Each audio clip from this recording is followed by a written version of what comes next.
మొన్న ఒక వీడియోలో నేను చెప్పడం జరిగింది. జడ శ్రావణ్ కుమార్ జై భీమ్ భారత్రావు పార్టీ, జై భీమరావు భారత్ పార్టీ వ్యవస్థాపక అధ్యక్షులు వారు ఒక పిలుపిచ్చారు. మొత్తం ఆంధ్రప్రదేశ్లో ఉన్న అన్ని పోలీస్ స్టేషన్లో నా మీద ఒక కంప్లైంట్ ఆయనే తయారు చేసి, మీరందరూ ప్రతి పోలీస్ స్టేషన్లో ఈ కంప్లైంట్ ఇవ్వండి, కొన్ని వేల ఎఫ్ఐఆర్లో మనం కట్టాలి, పోలీస్ స్టేషన్లో కట్టకపోతే ఎస్పీ దగ్గరికి వెళ్ళండి, అయినా కట్టకపోతే మేజిస్ట్రేట్ దగ్గరికి వెళ్ళండి, అప్పుడు నా దగ్గరికి రండి, నేను ఒక బుద్ధి ఒక గుణపాఠం చెప్పాలనుకుంటున్నానని ఆయన చెప్పడం జరిగింది. ఆయన నాకు బుద్ధి చెప్పడం సరే, మరి ఆయనకి బుద్ధి ఉందా లేదా అనేది నాకు తెలియదు. ఎందుకంటే సుప్రీంకోర్టు ఎప్పుడో చెప్పింది, ఒకే ఇష్యూ మీద ఒక ఎఫ్ఐఆర్ఏ తప్ప వందల కొద్దీ or number of FIRs cannot be there అని చెప్పి చాలా స్పష్టంగా చెప్పడం జరిగింది. అయినప్పటికీ ఒక కుట్రపూరితంగా ఒక కంప్లైంట్ని ప్రిస్క్రైబ్ చేసి రాష్ట్రం అంతా అదే కంప్లైంట్ ఇవ్వాలి అని చెప్పి మతాల మధ్య లేని వైషమ్యాల్ని, కులాల మధ్య లేని వైషమ్యాల్ని, కేవలం నేను రాజ్యాంగాన్ని అనుసరించండి, మీరు మార్చడానికి చేసే ప్రయత్నం వలన తప్పు లేదు, కానీ ఆ రాజ్యాంగాన్ని మార్చే వరకు అనుసరించవలసిన బాధ్యత మన మీద ఉంది అని చెప్పి రాజ్యాంగం మీద గౌరవంతో, చట్టం మీద గౌరవంతో నేను 4 మాటలు మంచి మాటలు చెప్తే విద్వేషాలు సృష్టించటానికి నేను చేశానని మాట్లాడుతూ కల్పితంగా విద్వేషాలు బారు సృష్టించటానికి ప్రయత్నం చేస్తున్నట్టుగా ఆ సింగిల్ కంప్లైంట్ని అందరూని ఇవ్వమంటం ద్వారా చాలా స్పష్టంగా అర్థమైంది. ఇదే కుట్రని నేను విశదీకరిస్తూ టీజీపీ గారికి లేఖ ద్వారా తెలియజేశాను. ఇలా సంఘంలో కులాల మధ్యన, మతాల మధ్యన మరి సుప్రీంకోర్టు తీర్పులకు వ్యతిరేకంగా మాట్లాడుతూ, రాజ్యాంగానికి వ్యతిరేకంగా మాట్లాడుతూ ఇలా చేయటం సమాజంలో లేనిపోని కుంపట్లు రాజేయటానికి దోహదపడుతుంది అంటూ నేను చాలా స్పష్టంగా డీజీపీ గారికి, సుప్రీంకోర్టు ఏదైతే చింతాడ ఆనంద్ ఇష్యూలో తీర్పిచ్చిందో, ఆ తర్వాత బాపట్ల కలెక్టర్ అతని సర్టిఫికెట్ రద్దు చేశాడు, అవన్నీ కూడా పొందుపరిచి మరి ఈ చట్టాన్ని ఫాలో అవ్వండి, ఈ రాజ్యాంగంలోని ఈ 341 అధికరణాన్ని ఫాలో అవ్వండి, సుప్రీంకోర్టు తీర్పుని అర్థం చేసుకోండి అని స్పష్టంగా చెప్తే దానికి ఈ రకంగా వక్రీకరిస్తున్నారని చెప్పి నేను, ఎందుకంటే నన్ను నా రాజ్యాంగబద్ధ పదవిలో ఉంటూ ఇలా మాట్లాడాడు అని చెప్పి వక్రీకరించినందువల్ల నేను యాజ్ ఎ డిప్యూటీ స్పీకరే ఒక కంప్లైంట్ నిన్న పంపించడం జరిగింది. అది నేను నిన్న సోషల్ మీడియాలో కూడా రిలీజ్ చేశాను. జస్ట్ ఊరికే చూపెట్టండి, లేఖ పంపించాం, తప్పకుండా చర్యలు ఉంటాయని అనుకుంటున్నా.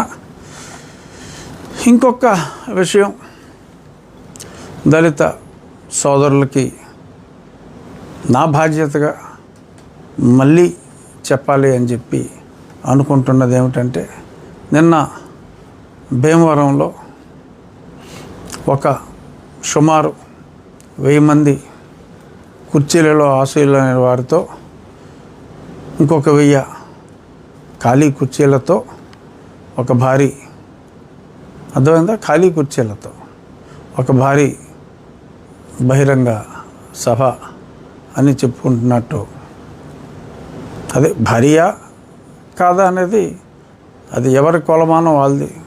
500 మంది వస్తారనుకుంటే 1000 మంది వచ్చారనుకోండి, అది భారీ. మరి అది 50,000 మంది వస్తారనుకుంటే మరి 1000 మంది వస్తే మరి దాన్ని ఏమనుకుంటారు. ఏదైనప్పటికీ ఒక సభ జరిగింది. ఆ సభలో ఒక మాజీ ఐపీఎస్ ఆఫీసర్, గతంలో సిఐడి చీఫ్గా అతను పనిచేసినప్పుడట 4,000 ఎస్సీ ఎస్టీ కేసుల్లో నేను ఛార్జ్షీట్ని వేయించాను అని మాట్లాడటం జరిగింది. చాలా మాట్లాడాడు. అవి కొంత అప్రస్తుతం. బట్ అయినా ఇంపార్టెంట్ ఇష్యూని వరకు నేను మాట్లాడవలసిన బాధ్యత ఉంది. సిఐడికి ఎస్సీ అట్రాసిటీ కేసెస్కి ఎటువంటి సంబంధం లేదు.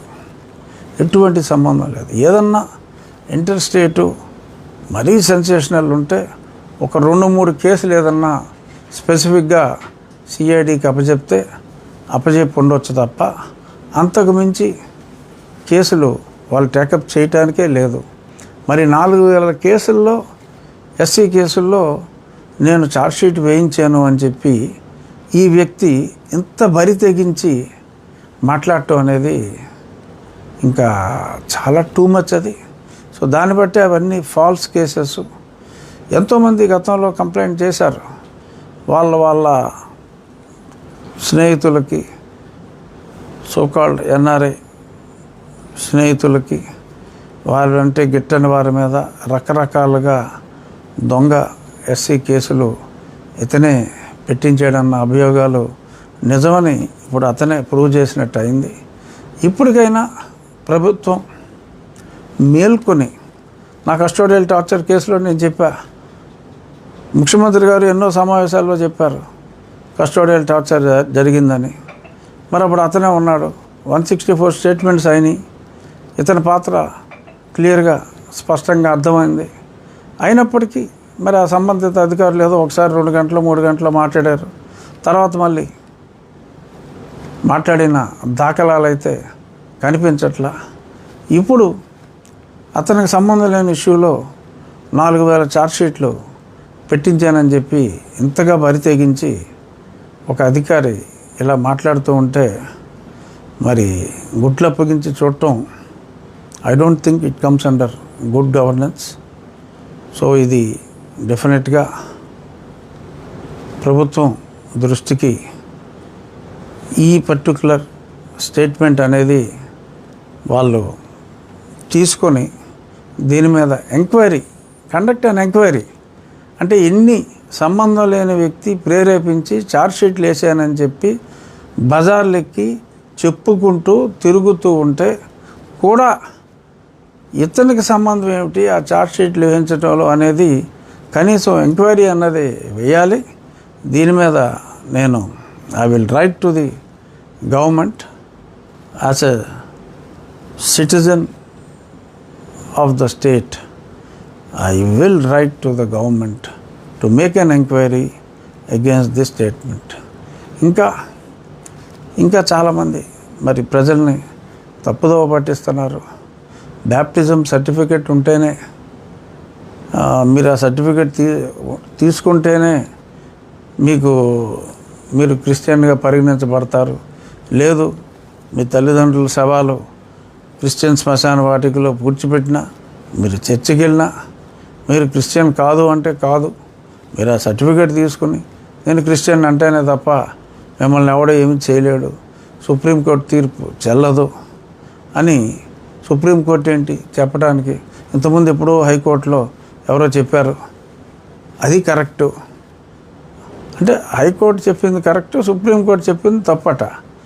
రాజ్యాంగంలో దాన్ని మార్చాలి. ఓకే, మార్చాలంటే మార్చడానికి ప్రయత్నించండి. కానీ అది అలా ఉండగా, సరే ఆయన అయితే పనితీరిపోయాడు, ఆయనకి ఇబ్బంది లేదు, ఉద్యోగం ఏదో సస్పెన్షన్లోనే పోతాడో ఎలా పోతాడో ఆయనకి అయిపోయింది. ఇంకా ఇప్పుడు ప్రజల్ని తప్పుదోవ పట్టించటం ఇది సమంజసం కాదు. సరే, వారి మాటలు ఎవరన్నా అంటే అది వారికే నష్టం.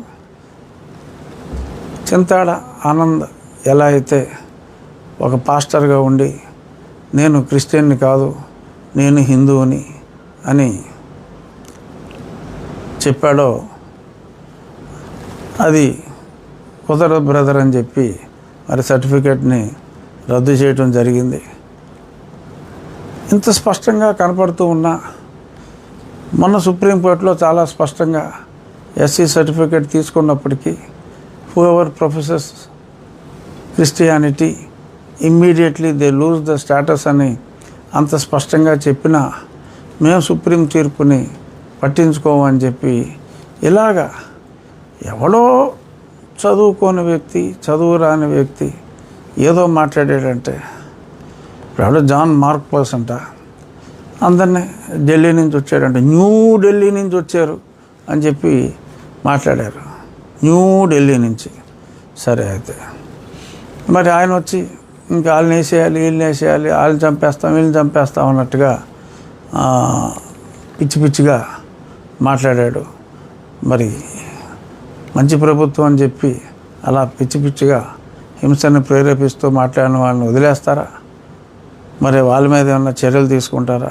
డెఫినెట్గా నా వంతు బాధ్యతగా ఇలాగా ఉన్మాదంతో మాట్లాడే వాళ్ళ దృష్టి definitely I will bring it to the knowledge of the government. చూద్దాం ప్రభుత్వం వాళ్ళ మీద చర్యలు తీసుకుంటుందా తీసుకోదా అనేది అది ప్రభుత్వం విచక్షణకే మనం వదిలేయాలి.